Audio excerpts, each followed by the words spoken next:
शादी के मौके पर ये जो है जो रकम दी जाती है, किसी जगह न्योंदरा कहते हैं, किसी जगह न्योता कहते हैं। तो इसके बारे में हुक्म ये है कि इसको मुतलकन तो ये नहीं कह सकते कि ये कर्ज है और इसकी वापसी ज़रूरी है और उस पर इजाफा अगर मिला तो वो सूद है, ऐसा नहीं है। इसकी बहुत सी सूरतें हैं। होता ये है कि बहुत सारी जगहों पर जब हम शादी पे जाते हैं तो हम जो रकम देते हैं तो हमारे वहमो गुमान में भी नहीं होता कि ये हमारे किसी शादी के मौके पे हमें वापस लौटाएगा। जैसे मिसाल के तौर पे अगर मैं अपने किसी दोस्तों के यहाँ किसी शादी पे जाऊं और मैं अगर वहाँ रकम दूंगा तो अब मेरे ज़हन में ये नहीं होगा कि मेरे घर में शादी होगी, मैं इनको बुलाऊंगा तो ये उस रकम को वापस लौटाएंगे, क्योंकि मुझे पता ही नहीं कि मैंने इनको शादी में बुलाना भी है या नहीं बुलाना, या मेरे घर में आगे दूर तक कोई शादी होनी भी या नहीं होनी।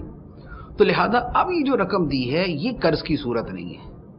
अच्छा, आम तौर पे ये जो न्योता वगैरह का सिलसिला होता है ये होता है ख़ानदानों में, ये होता है बरादरी में, कि जो रिश्तेदार होते हैं जब उनके बंदा घर पे जाता है और देता है तो अब वहाँ क्या होता है कि बहुत सारी जगहों पे बाकायदा लिख रहे होते हैं कि जनाब एक बंदा बैठा होता है और वो खाने के बाद या खाने से पहले वो बाकायदा लिख रहा होता है, जी इसने इतने दिए, इसने इतने दिए, इसने इतने दिए।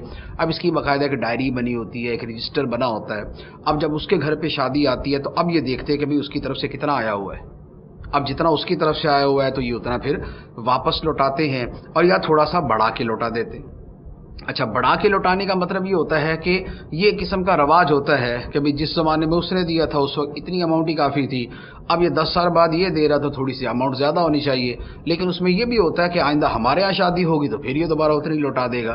तो अब ये जो इजाफा होता है ये भी सूद में नहीं आता। सूद वो होता है कि जो कर्ज देते वक्त या तो अल्फाज के अंदर मशरूत हो कि 1000 रुपया हमने दिया, 1200 रुपये ये देगा, या ये है कि अंडरस्टूड हो, रवाज ही ये हो कि अगर 1000 देगा तो वो 1200 रुपये देगा।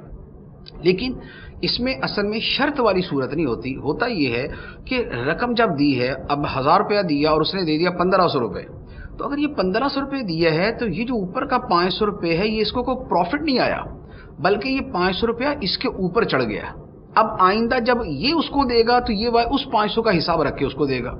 इसीलिए जब ख़ानदान में आखिरी शादी होती है ना, कि आखिरी बच्चे बच्ची की शादी होती है, तो अब लोग बोलते हैं कि यार देखो उसकी तरफ से ना हमारे ऊपर ना 3000 रुपये आया हुआ है और ये उनकी आखिरी शादी है, तो लिहाजा लेन देन मुकम्मल करना है, अब लिहाजा पूरी अमाउंट उनको वापस कर दो। तो अब वो पूरी की पूरी रकम वापस दे देते हैं। तो इसका मतलब ये हुआ कि इसमें जो सूद वाली सूरत है ना ये बड़ी शाज़ो नादिर हो सकती है कि पाई जाए, लेकिन मोस्ट ऑफ द जो सिचुएशंस हैं उसके अंदर ये सूद वाली सूरत नहीं होती।